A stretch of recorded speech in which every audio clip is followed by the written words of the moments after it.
Do you feel like you always say the wrong thing to your child during a tantrum? Give me just 5 minutes. I'm going to show you the 3 steps you can use that will soothe any tantrum, even if your emotions are haywire at the time as well. And hey, like, I know it's so hard to figure out what to say when your child is crying and screaming and yelling. So I have for you the 5 magic phrases to soothe a meltdown. Just comment below if you want to get that. But now, guys, let's get into it. Because if you don't know me, hey, I am Joanne Crone. I am your no guilt parenting coach, and I have helped hundreds of women have the best relationship with their kids by controlling their own emotions, learning how to control it without losing it on everybody, figuring out problem solving with the family together, and improving communication overall. And today we are going to focus specifically on how to calm down your child during a tantrum. Now, I have to say that usually when people come to me with this problem, they're doing some things wrong. They try first maybe threatening the child, saying that, oh, you don't stop crying, I'm going to take away screen time, or say the child is having a tantrum over video games. Hey, if like you have this tantrum over video games every time, you're not going to play video games anymore. The other thing I see that's a mistake is to isolate the child, to say that, oh, you're screaming and yelling. Well, you need to go over there or in your room until you can come and use your language with me. Now, the reason why both of these are a mistake is because they really amp up a child's nervous system. Humans want to feel connected. They want to belong. So when we first isolate a child, we're telling them that their behavior is not okay for us to love them, for us to want them to be around us. And also when we threaten, it just amps up the situation. What we really want to do is we want to calm that situation down. We want to soothe our children's nervous system so that they feel safe and so that they feel connected. And these 3 steps that I'm going to share with you, they're going to do just that. So I'm going to go and share my screen right now and go through them, because this is like such good stuff, works every time. The first thing that you're going to do to soothe this tantrum is you're going to get down to their eye level. A lot of parents might like approach it from above, and it's one of those situations where, do you remember when you were a kid and you were like in trouble and your parent was towering over you? It's kind of the power dynamic thing going on there. To calm a child, especially to calm their nervous system, we want to be on their level. We want that power dynamic to be the same. We want to be connected to them. We want to give that message that, yes, I love you. I'm here to help you. So get down to their level right there. The second thing that you're going to do is you're going to figure out the cause of the tantrum.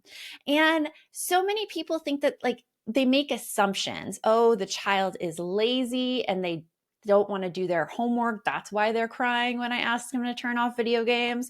Or like they just like think they can get away with it, so they're throwing a tantrum. It's not the case at all. Typically, the tantrum is caused by something immediately preceding it. So look at that thing immediately preceding the tantrum. Now, in the case of like turning off video games and the child starts crying and screaming, there's something going on there. And when you look back at the situation, one of the common struggles there is that kids have a really hard time with transitions, particularly going from something they do like to do to something they don't like to do. So when you figure out the cause, you're able to, one, name it to the child in the next step I'm going to show you, and two, take away a lot of those assumptions that we as adults make about kids. And that helps us lower our emotions as well. Now, the third step in this is to validate their emotions. This is not excusing their behavior. Remember, our goal here is to soothe our children, to bring them down from like this angry state to the state where they can control, where their logical brain gets back online. I have another video on that. But when you validate someone's emotions, you're showing them that you understand how they feel. Now, this is an emotional wheel that we give to all of our balance members, but I actually have this emotional wheel for you in that freebie, I have the 5 magic phrases to soothe your child, which you can comment down below to get. But when you go in this emotional wheel, you're able to really figure out, okay, what emotion is my child feeling at this time? And you make a guess. You don't have to be right. So maybe if you see that your child is like crying again at the video game example, we can look at this and be like, oh, okay, maybe they're feeling, well, they're definitely feeling unhappy. They're feeling maybe a little bit miserable. Usually when you start using this, you want to use the most simplest vocabulary word you can find. But let's stick with here. Let's just stick with like disappointed.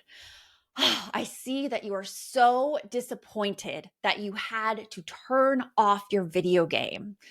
And notice when I say that, I don't say it in this calm tone. I don't be like, you're disappointed you had to turn off your video game. No, I want to get on that same emotional energy level. I'm not yelling at my child, but I want to be there. So, like, if they're going, I can't believe it, I have to turn off my video game, you're there matching their energy, being like, you're disappointed that you have to turn off the video game. Like, this is a really disappointing thing for you. And a lot of times with older kids, they'll be like, what are you doing? Stop that. With younger kids, with toddlers and preschoolers, they'll be like, yeah. Or they'll say, no, I'm not disappointed. I'm mad because I was just about to finish a level. And that's something you can work with. And that's something you can have a conversation about.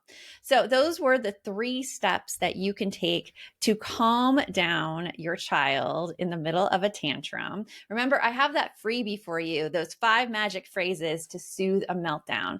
And the reason that these 3 steps work is because we're connecting with the child on their level. They feel heard. They feel understood. They don't feel isolated by us at all.